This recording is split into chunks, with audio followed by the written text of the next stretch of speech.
come down to the beach to do a bit more of the interview series down here at the beautiful 90 miles of Golden Sands on 90 Mile Beach, Gippsland. But unfortunately, the sound of the waves are a little bit loud, so we probably won't be able to do the interview here. At least you got to see the beautiful place that I live. So we are in the dunes at Locksport, and we tried to go down to the ocean that you could probably hear in the background, but it was way too windy and the waves were way too big and making too much noise, and we weren't going to be able to bring you this episode in any quality that was going to be good enough. So hopefully you get the ambience in the background and you get to enjoy the next part of this series. And Grant, thanks for bringing me down here. It's really amazing. I just came to Locksport expecting to be, stuck in a room somewhere, chuck the camera on and do a couple of questions, etc. But this is way better than I expected. The sun's gone down, and it'll probably be back up in a little while. That's why Grant's got the cool glasses on. And Grant, I wanted to ask you a little bit about Chapter 3. And the chapter specifically is about the core competencies that you and Marvin talk about with regards to the different brains. But I was more intrigued in that chapter because there's quite a story about people who experience changes within themselves when they receive a heart. So in the case of a heart transplant. Now, of course, it's obvious that you would expect somebody to experience some kind of changes. Firstly, their quality of life would improve, amongst other things. But I'm more interested from a neuroscience, sort of an mBraining kind of perspective as to what are some of the impacts other than the fact that now you're alive and you've got somebody else's heart in your body. Yeah, so the work on heart-lung transplants, it actually, a lot of that work was pioneered at John Hopkins Hospital in the United States. And one of the pioneering surgeons who started doing these heart-lung transplants, he noticed this really fascinating anomalous experience would occur in a small percentage, only say around 3 to 5% of people who got heart-lung transplants would, after a period of a certain number of months, 3 to 6 months typically, would start experiencing changes in their personality and even memories and all sorts of interesting experiences that paralleled the donors of the heart, of the organ, of the heart-lung transplant. And he actually started studying this, wrote up a book about it, and captured a lot of these experiences from an MBIT perspective, a behavioural modelling perspective, looking at, so if the heart is a brain, a neural network, and we know it is, neural networks learn, they're adaptive, they learn, they have memory. Right. So somebody gets a new heart and certain sorts of things change, and those things they change in a way that relates to the original donor, person whose heart it is. Right. I think it starts to speak to, give some indication to the level of specificity of what might be imbued in the heart, what the heart core competencies might be involved in. So that's why I started studying that.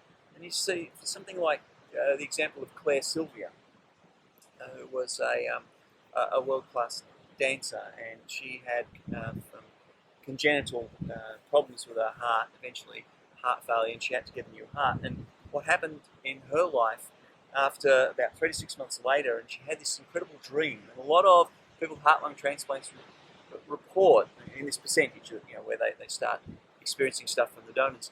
They report that they have dreams that are like they meet the donor, and they have messages from the donor in these dreams, and then certain sorts of things change in very specific ways. Right. And so, I found this particular work fascinating. In the case of Claire Sylvia, she actually, because the recipient of a heart-lung transplant is not allowed under privacy laws in both America and in Australia, etc., in Europe, UK. They're not allowed to know anything about the name, the family, etc. of the donors. Right.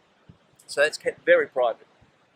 And Claire Sylvia had this dream where she felt like she'd actually met the donor of her heart in a dream. And at the end of the dream, they kissed, and his soul went inside her. She woke up feeling like she finally accepted this new heart, and that she literally had two souls within her own and this recipient. Wow. She really wanted to know who this person was, and all she had was his initials from the dream. And so she knew it was, all she knew was somebody was in a motorcycle accident. So she started scouring the newspapers, and there's a certain time window that hearts are viable.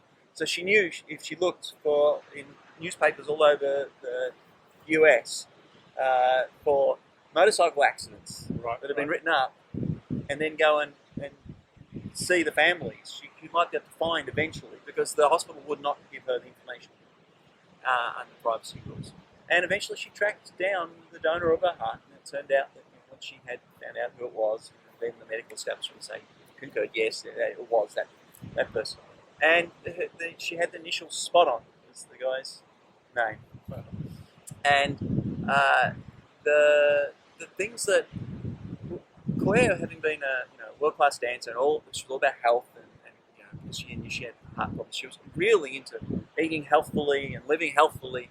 And after the new heart, she started having these incredible cravings for chicken nuggets, right? And some greasy chicken nuggets, right? And she also got really passionately interested in motorcycles and drinking beer, which she'd never really been into.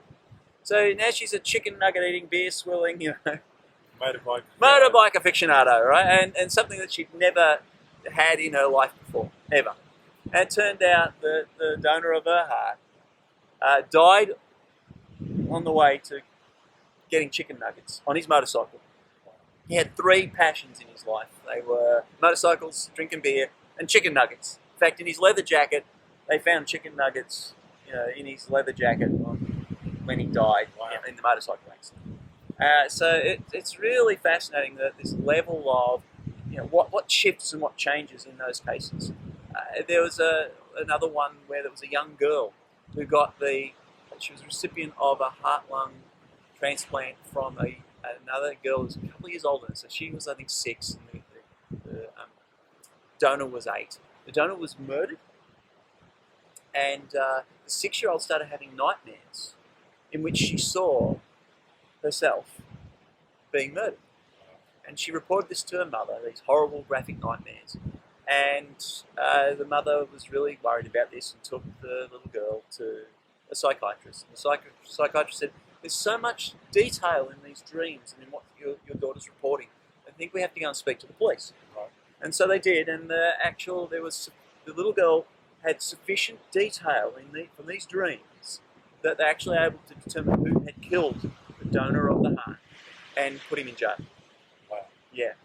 So you start going, all right, well, this brain must carry some powerful, detailed information that when you get the heart in there and it starts to reconnect back up. Now here's the interesting bit. I started looking for research on, so because when they do a heart-lung transplant, they don't normally reconnect up the vagus nerve, etc. Right? They don't reconnect up the nervous tissue that would connect the heart brain to the head brain. The heart brain is a brain in its own right, so it can do all it needs to do to keep the heart pumping all by itself. It doesn't need the head brain. Right. So in the past, it's shifted more recently, and probably based on this work. So I started looking to see, has anyone done any research on whether or not the heart brain re-innovates and connects back up into the to the central nervous system through the autonomic nervous system through the sympathetic parasympathetic nerves plexi. And it turns out that in a small percentage, around 3 to 5%, and it usually takes 3 to 6 months, in a small percentage, it's provable by, they use radioactive markers and things so they can actually see that the nervous system is reconnected back up to the heart brain.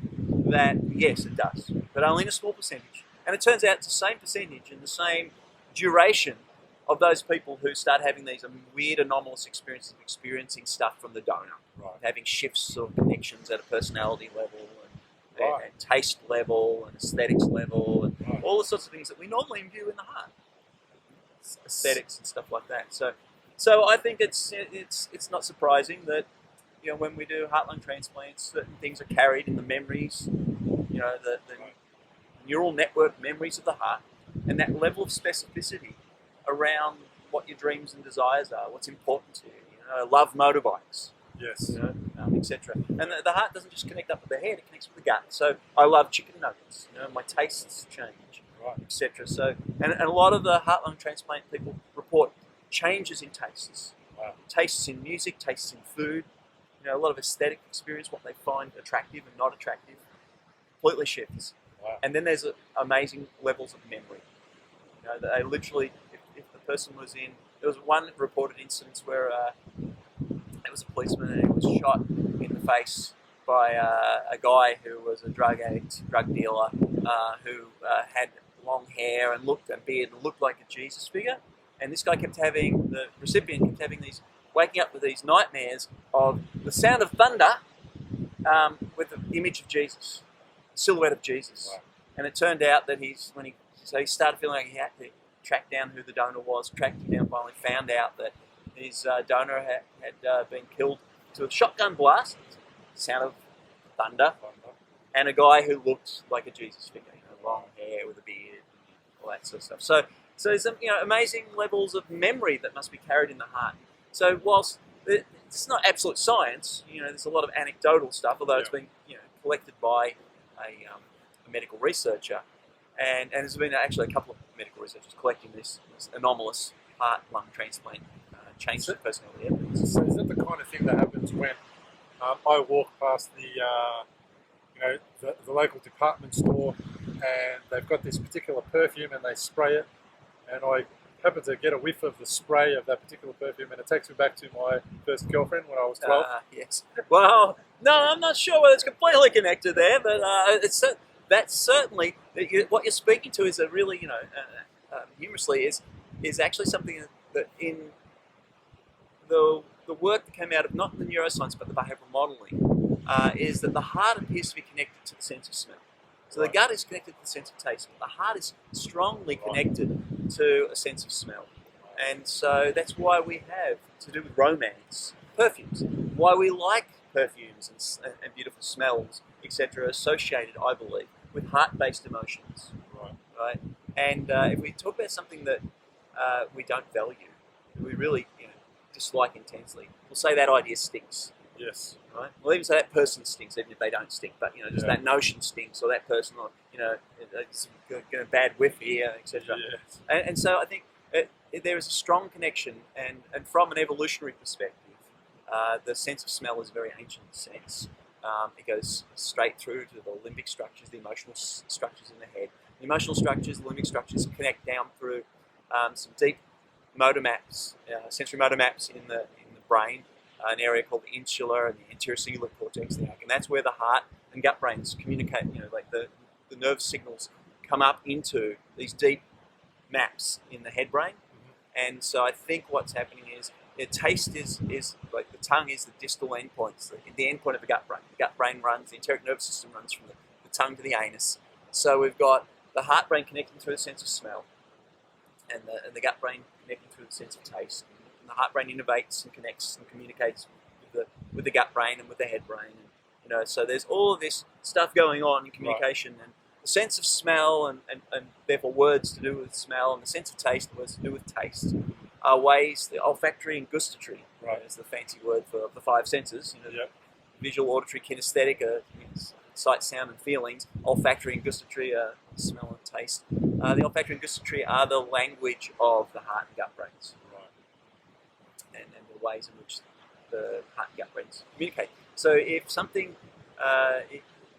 offends your values, you'll think it will come to conscious awareness in your head brain that it stinks, and literally, or if something threatens you, you'll get like the bitter taste of failure at a core identity level.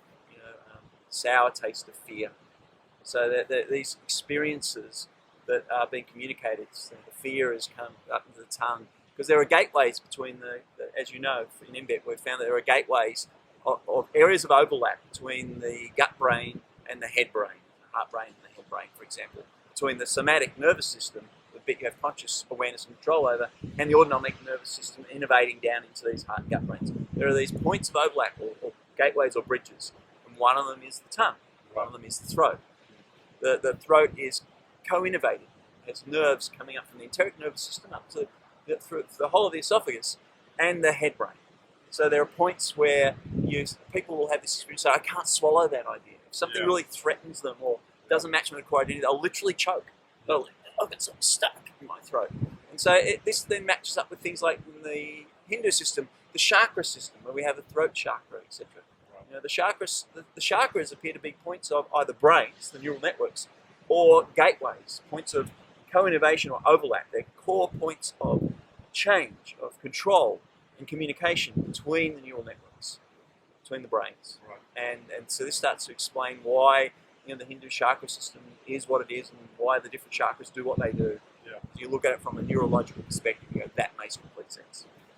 So to wrap it up, because we're in a really cool environment, but a little bit loud and a little bit difficult to conduct. Nice to play with the sand, but maybe not so easy for you guys to hear. And we apologise for the quality of the sound if it hasn't been as good as you'd like.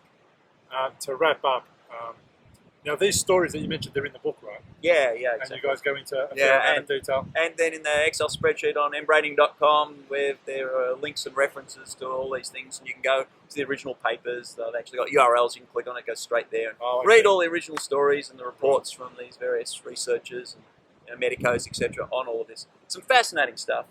I recommend reading like Claire Sylvia's biography.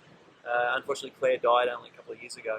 But there's some amazing stories that you can read, and what I take away from them is their fingers pointing to the potential of just how specific the intelligence is of the heart and the gut brains. That these aren't just pumps with a little bit of neural circuitry. It's actually got an incredible level of intelligence, even though it hasn't got a huge number of neurons. It's not like the size of the head brain. But as a small brain, it can do some pretty powerful and interesting things. And so you can learn to refine and tap into your own neural intelligence of the heart. I think it's important. Brilliant. So on that note, thanks for coming with us to the beach. And hope you enjoyed your time at the beach. And we'll chat to you guys in the next episode from a quieter, not so serene location as this, but nonetheless, we'll see you soon. Bye-bye.